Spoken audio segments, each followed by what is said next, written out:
Hey, what's happening guys, my name is Doodles. Now 2015 may be over, but I just want to take a few minutes and just remember some of the musicians that we lost last year. Andy Fraser, bassist for the band Free, died in his home in California on March 16, 2015. And now the details of his death aren't 100% confirmed, but it was known that he was suffering from cancer and AIDS prior to his death. AJ Powell is best known as the drummer from Twisted Sister. He was found unconscious in his tour bus on March 20th. He was taken to the local hospital but he was declared dead from an apparent heart attack. He was 55 years old, and Twisted Sister's frontman Dee Snider said that the band was heartbroken by his passing. Blues legend B.B. King died on May 14, 2015 at the age of 89. He died from dementia which was brought on as a consequence of his diabetes.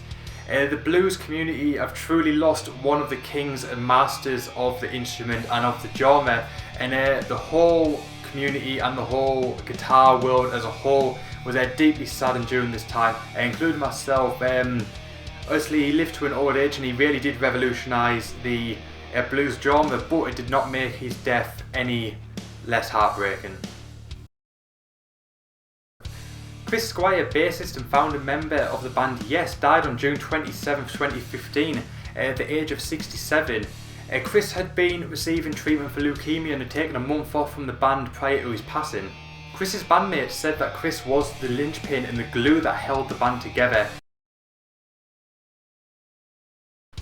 Jeremy Brown, guitarist of Scott Weiland's solo band The Wildabouts, died on March 30th, 2015 at the age of 34 from drug intoxication. He died the day before the band was set to release the album Blaster.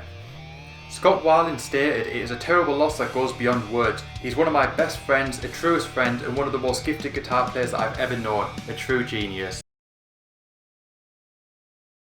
Now Scott Weiland did pass away as well this year at the age of 48 on December 3rd. He died from an accidental overdose of alcohol, ecstasy and cocaine. And Scott Weiland is best known as the frontman from the Stone Temple Pilots and Velvet Revolver. And it is widely known that he has battled with drug addiction for most of his life, but a lot of fans were still hoping that one day he would be able to kick the habit and would go on to front Stone Temple Pilots and hope the Velvet Revolver again. But unfortunately that can't happen now. That is a truly great loss to the community, and one that broke the hearts of many fans. My thoughts go out to his family and his children at this time as well. Former drummer of Motorhead passed away on November 11, 2015. Phil Taylor joined the band in 1975 and helped create the hits such as Ace of Spades, Overkill and Bomber. Former Motorhead guitarist Eddie Clark stated, "My dear friend and brother passed away last night. He had been ill for some time and that doesn't make it any easier when the time finally comes. I've known Phil since he was 21 and he was one hell of a character." And finally, while we're on the subject of Motorhead, unfortunately bassist, frontman and true rock legend Lemmy passed away on December 28, 2015. He was diagnosed on Boxing Day 2015 with an aggressive form of cancer. He was given 2 to 6 months to live, but unfortunately passed away 2 days later. And it is worth noting that Motorhead just completed a tour of Europe about 2 or 3 weeks before his death. That means that Lemmy was touring with an aggressive form of cancer, and it was said that he was tired and shattered after every performance, but he still managed to pull through and still managed to play shows just before his death. And our birthday show was held on December 13th, and Lemmy was there, however he did not take part in any of the performances because he was too tired. Now Motorhead is one of the most iconic bands in the world, but unfortunately with the death of Lemmy it also brings the death of Motorhead, as Motorhead have stated that they will no longer continue to be a band.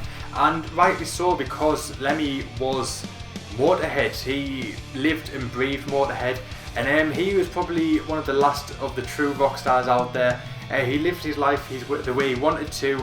He drank, he smoked, he did whatever he wanted to, and he's one of those characters that we thought would never pass away, just unfortunately did.